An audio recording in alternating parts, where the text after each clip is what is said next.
ऐसे ही पूरे विश्व के सबसे विशिष्ट सत्संगी तपस्वी महात्मा,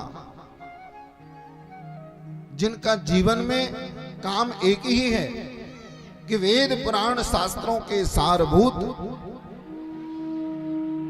जगत का कल्याण कैसे हो, सनातन धर्म का संवर्धन कैसे हो, आने वाली पीढ़ियों का भविष्य किस प्रकार से सुरक्षित रहेगा, सब चिंतन कर रहे थे। विश्व कल्याण का दिव्य यज्ञ करने के लिए वहां महात्मा एकत्रित हैं।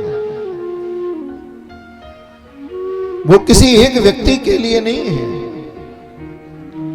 वो केवल मनुष्यों के लिए नहीं है, प्राणी मात्र के कल्याण के लिए, सर्वजन हिताय सर्वजन सुखाय के भाव से जगत कल्याण के लिए वो एक औषधि खोजने निकले हैं। ऐसी दवा मिल जाए जिस दवा को पी करके, जिस दवा को खा करके अनंत पीढ़ियां भव सागर से तर जाएं, उनके संस्कार बने रहें, उनका भविष्य बना रहे। सब महात्मा विचार कर रहे थे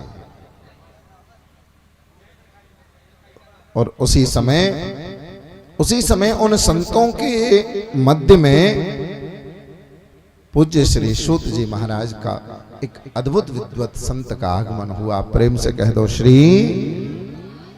महात्मा श्री सूत जी महाराज को देख करके सबके सब खड़े हो गए। सबके सब महात्मा खड़े होकर के स्वागत करते हैं। सूत जी देखने में छोटे थे, अवस्था छोटी थी, उम्र छोटी थी, और जो महात्मा स्वागत में खड़े हुए हैं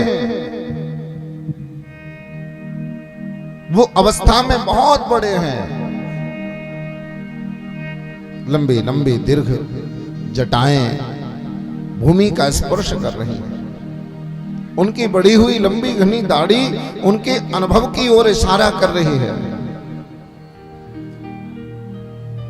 ऐसे दिव्य महात्मा भी श्री सूत जी महाराज के सामने खड़े हो गए। सूत जी कहते हैं, नहीं देखो, मैं तो आपसे छोटा हूं, आप मेरा स्वागत क्यों कर रहे हैं? तब ऋषियों ने कहा कि अज्ञान ध्वांत विध्वंस कोटि सूर्य सम प्रभ। हे सूत जी, दूर से हम सूरज को देखते हैं ना तो सूरज बहुत छोटा सा नजर आता है, लेकिन दूर से छोटा सा दिखाई देने वाला सूरज वास्तविकता में छोटा नहीं होता। ऐसे ही आप देखने में तो छोटे हैं, लेकिन जैसे छोटा दिखाई देने वाला सूर्य सारे जगत को प्रकाशित कर देता है, ऐसे ही आपका ज्ञान, आपका अनुभव सारे जगत के, संसार के अज्ञान रूपी अंधकार को मिटाने के लिए करोड़ों करोड़ों सूर्यों के समान है।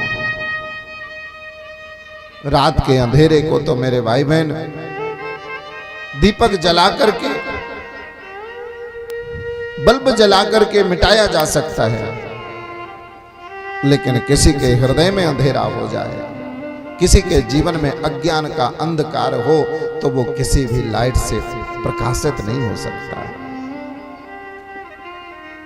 उसके लिए ज्ञान का प्रकाश ही कामगर होगा, उसके लिए ज्ञान का प्रकाश ही चाहिए।